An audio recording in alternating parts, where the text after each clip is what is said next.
నేను దేవుణ్ణి పరిచయం చేయడానికి వచ్చాను, మతాన్ని పరిచయం చేయడానికి రాలేదు. మీరు చెప్పండి, మత ప్రచారం మత ప్రచారం మత ప్రచారం అంటున్నారు కదా. అసలు మత ప్రచారం అంటే ఏమిటి?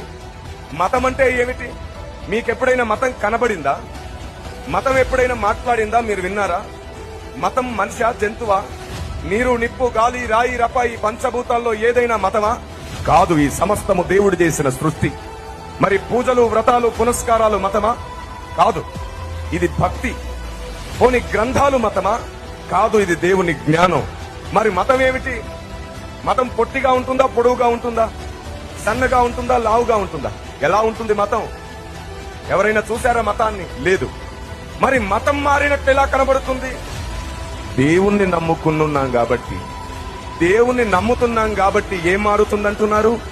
మతం మారుతుంది. నేను మిమ్మల్ని సూటిగా ఓ ప్రశ్న అడుగుతాను. దేవుడు అనేవానికి మతం ఉంటుందా? దేవునికి కులం ఉంటుందా? దేవునికి రంగు తారతమ్య భేదం ఉంటుందా? మరి దేవునికి మతం లేనప్పుడు, దేవునికి కులం లేనప్పుడు, దేవునికి రంగు తారతమ్య భేదం లేనప్పుడు నేను దేవుణ్ణి నమ్మితే నా మతం ఎలా మారిందో మీరు చెప్పండి. నేను దేవుణ్ణి నమ్మితే నా కులం ఎలా మారుతుందో మీరు చెప్పండి. ఇది కేవలం అధికార దాహముతో చేస్తున్న కొన్ని రాజకీయ కుట్రలతో మనం పుట్టక ముందు నుండి పుట్టినటువంటి ప్రచారం.